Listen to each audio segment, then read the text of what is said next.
For me, the exhibition in Manchester is really important, both as an exhibition and on a personal level.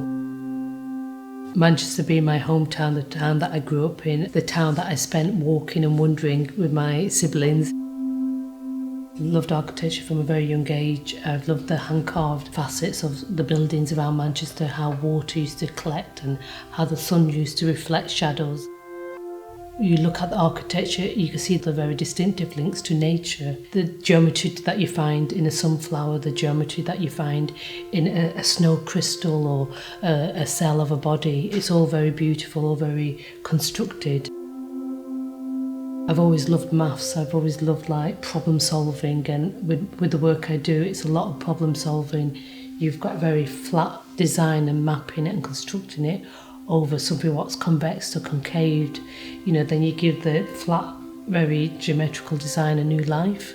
One of the main things when you're working with such a solid material, such a dense material, is seeing the sculpture within the piece of stone or the material. For me, it's important that I'm pushing it all the time. It's changing, it's moving, but at the same time keeping a very key signature to the way my work's recognised.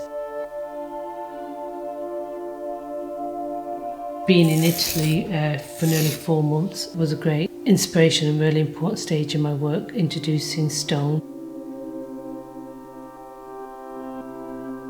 Being in Japan, working with clay was really important as well, and it added, I suppose, a new element of control.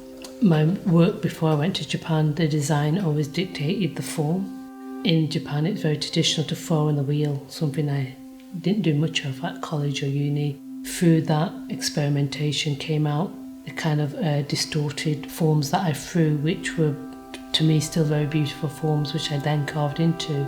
That had a great influence in my work in that it loosened my thinking around design. Before, it was very regimented, very angular, very controlled. Each material has its restrictions. The stone, you don't have the firing process, so you can work as delicately or as finely, or once you finish the stonework, it was great because you didn't have to then risk the piece you worked on for 100 to 200 hours, then going into a kiln and whether it would come out in one piece.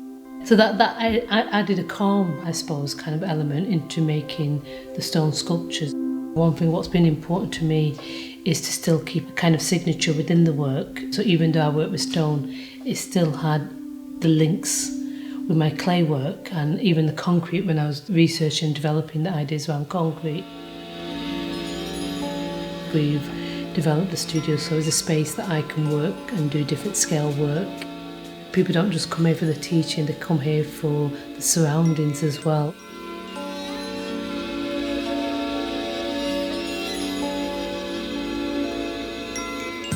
Pieces like fan construction, the tool sculptural column, came from that state of mind where you're conscious but not totally conscious. You're in that kind of dream state, creating movement, creating a piece that didn't sit still.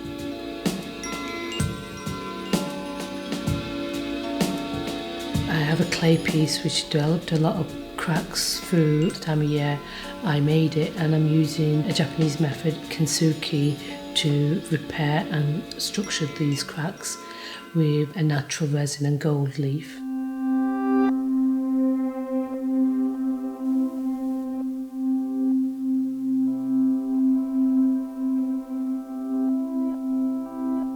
Virtues of Unity was developed after my visit to Pakistan.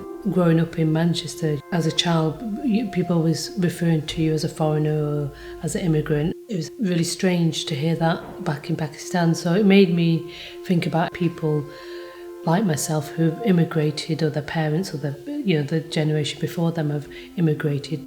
All these basic virtues that what kind of connect us and that we all live by no matter where we are from the globe, and so I was trying to concentrate more on those rather than our differences.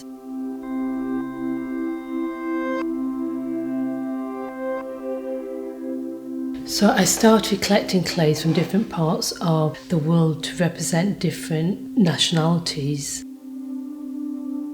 As people travel, people bring back clay for me, and as I get more time, I can research and get more clay from different parts of the world as well.